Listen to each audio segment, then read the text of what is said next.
The I Am Discourses by the Ascended Master Saint Germain. Discourse number 18, December 1, 1932. Saint Germain, Invocation.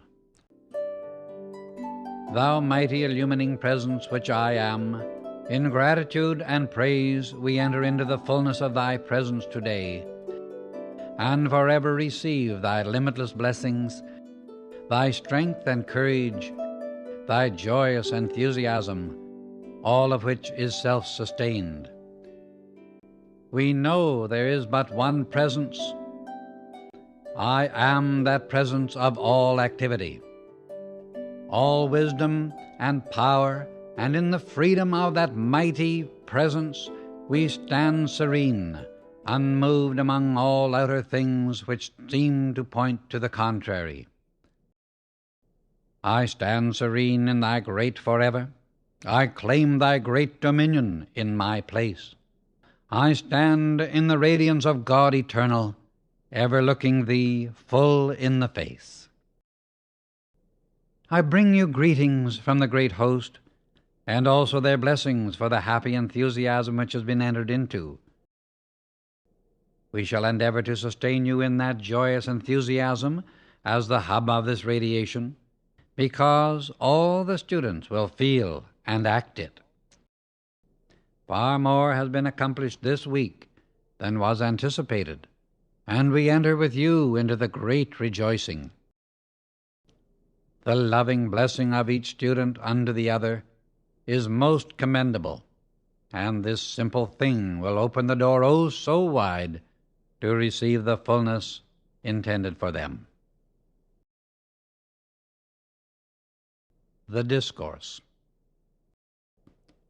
I would be so pleased to have every one of the students, just at this time especially, use the statement with all the enthusiasm they can command.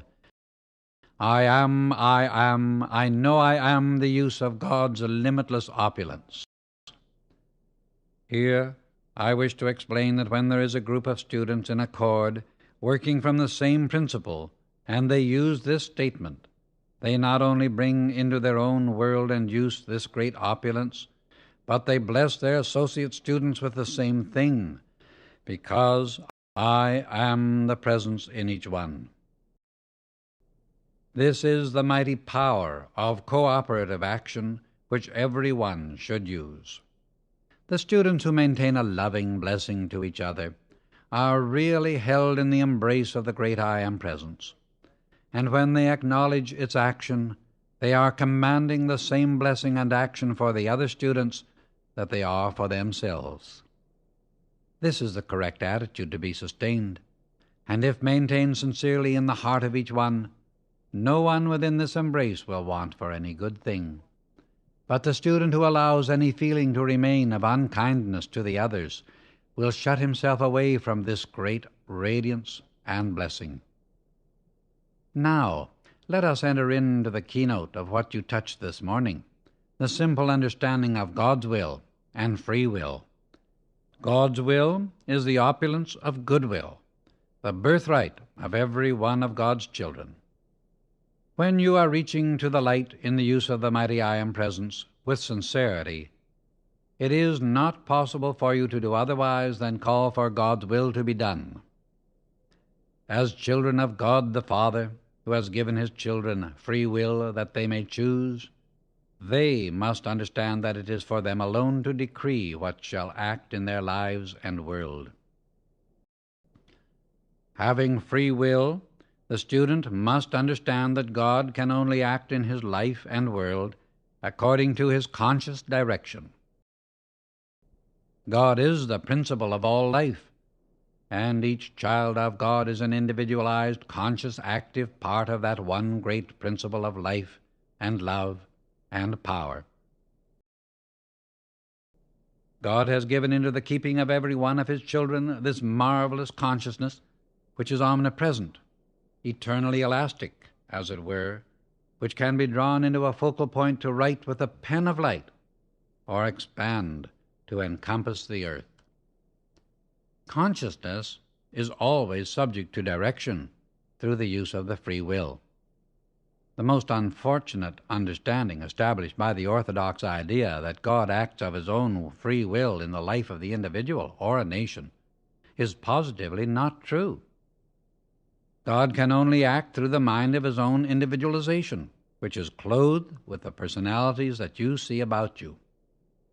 These personalities are but vehicles of use and expression of this mighty individuality, which is God's will and your free will, and it only comes into use by your conscious direction. I say to you that every function of your body is sustained through conscious action, although you are not aware of it. But as you reach deeper and deeper into the consciousness of the mighty I Am Presence, you will come to understand that it is impossible for any outer action to take place without self-conscious action. A simple proof of this is what any of you may test at any moment. I wish to do some physical act. Preceding that activity, there always comes the thought to do it. Otherwise, the hand or body would not move in action. That which people have chosen to call involuntary action is the thing that has mystified their understanding of their own being. The students should take this humble explanation and meditate upon it often, for it will clear the mind of any obstruction. You are self-conscious, free will acting beings. This is really of vital importance to these blessed earnest students. I love every one of them, both men and women, even though the ladies' husbands might object. In both of your classes this week, the individualized presence of Jesus the Christ stood in your midst. At one class in the form of the tree of life, each student being a branch, at the other from his pillar of dazzling radiance within which was his visible personal form. At the first class, his form was within the tree of life, but not visible, not to mention others of the ascended host who were present. There were also Nada, Shahara, Lanto, and myself. I wish to say to that class of blessed boys with the one pink rose in their midst, that I joyously hold them all in my fond embrace, so they may use and inhale the radiance of my being. They have freedom and dominion within their grasp, if they will hold fast to these instructions and apply them. Further, I wish the students to understand that the stream of life flowing through the mind and body always comes into them pure and unadulterated, containing within it all the strength, courage, energy, and wisdom that can ever be desired. But by the lack of control of their thought and feeling, they are unknowingly requalifying this pure essence with the outer ideas upon which the attention has been fixed.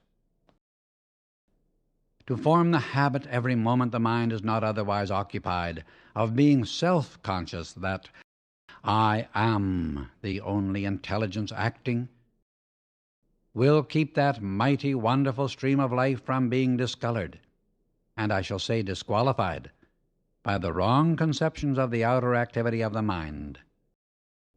This is the simple secret of really all perfection, if one can but comprehend it. This great life comes into everyone's use, pure and perfect, but through lack of understanding, the outer mind is constantly requalifying it with discordant conceptions. And thus human beings change its otherwise perfect action into that which they find expressed in limitation and discord in their outer activity. This should make clear to the students the simple activity which they should self-consciously maintain in order to keep this marvelous perfect life that is constantly flowing through their minds and bodies in its pure fragrant state. For I tell you truly that those who will follow and maintain this idea will find the emanations from their own bodies becoming rarer than the lily or the rose. Further, in the consciousness of this perfection which is constantly flowing into their use, they can know it as perfect health and beauty of face and form until its radiance shines forth like the sun.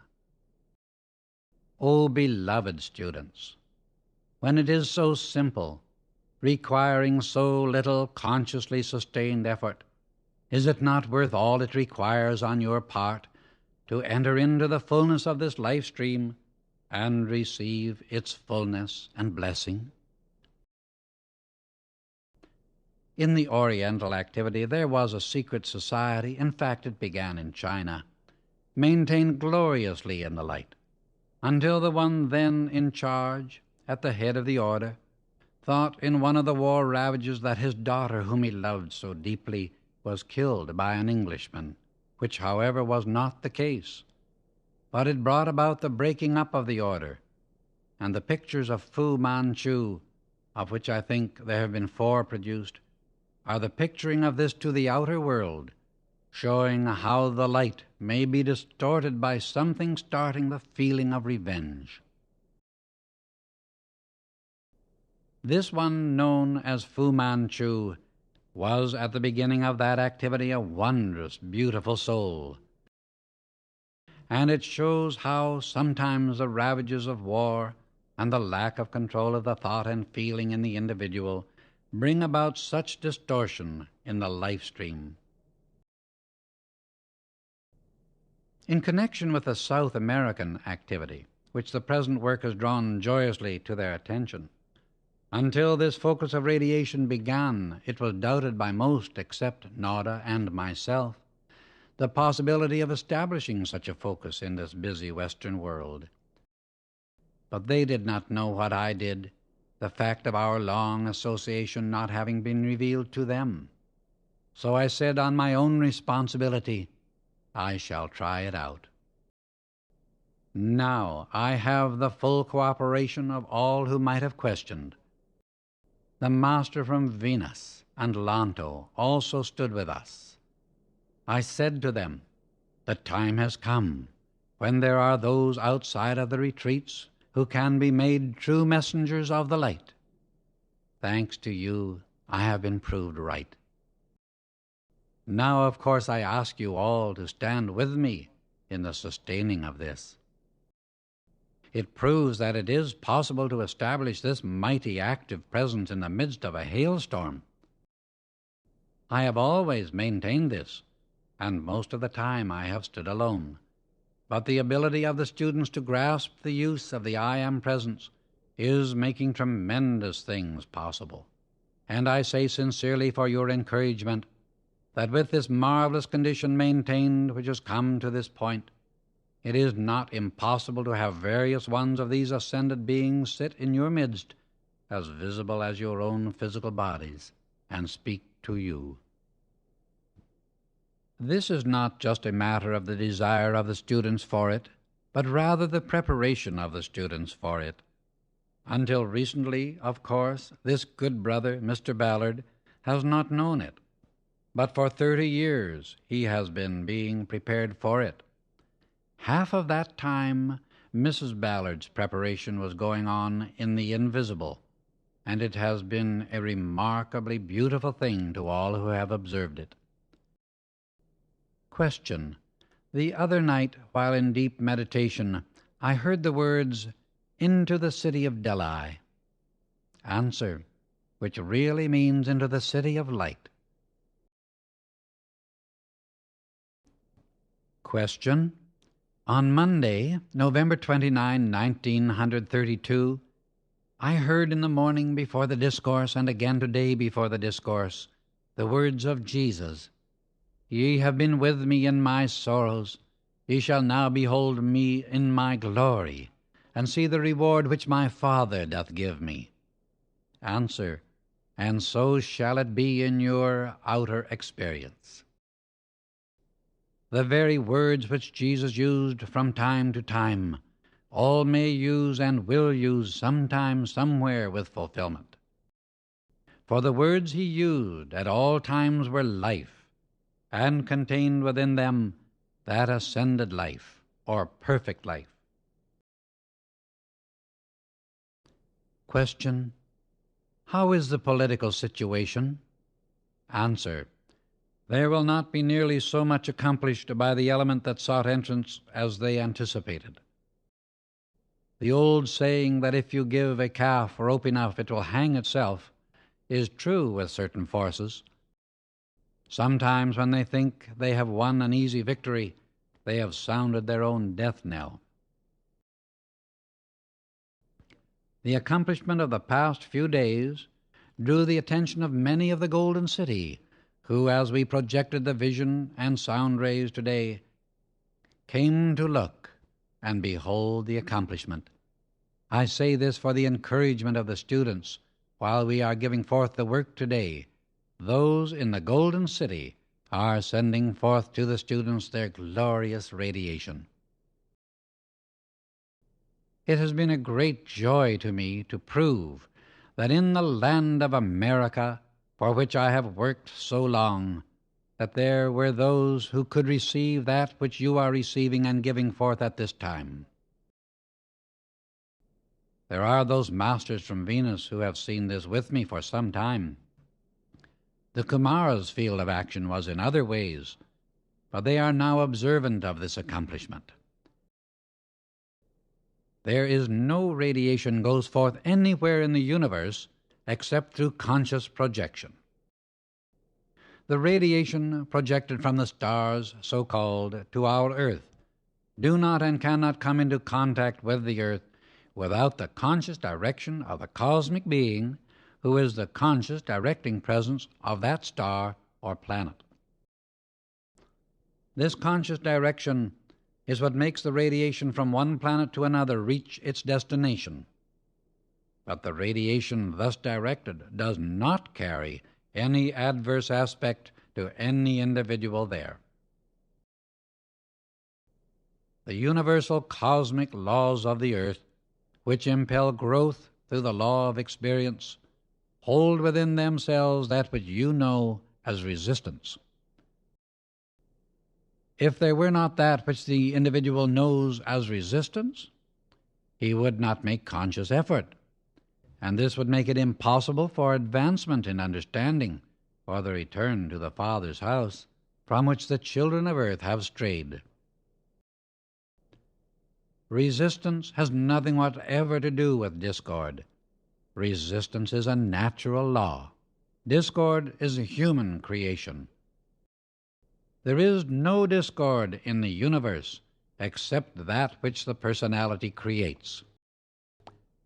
Take the dynamic consciousness, I am the pure mind of God in everyone present here. This shuts out human desire. Take the consciousness, I am the governing presence of this. The desire first comes in the mind, and if you take the consciousness, I am the pure mind of God, it consumes the thought and keeps the human mind clear from the desire entirely. When the liquid precipitates in the hand, instantly qualify it as liquid light, and it will manifest as that. Give the command for that quality before beginning the precipitation.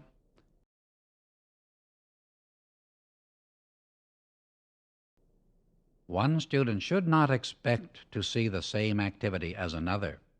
The students are not supposed to see or feel alike. There is not a moment in the day that we do not visualize something, because the power of vision is acting all the time. Keep all out of the mind except the picture you want, for that is all with which you are concerned. Do not let the attention become focused on the seeming emptiness. Benediction. In great devotion, in the fullness of our hearts of love, in the fullness of our adoration to the God-presence which I am, the ascended Jesus Christ, we pour forth our gratitude and praise for the sustaining presence, the good of every description held within this radiance of which we are receiving hourly.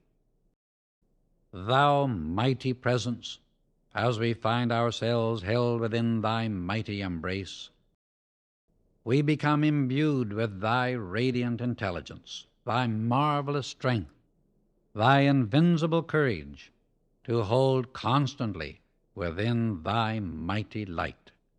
We thank thee.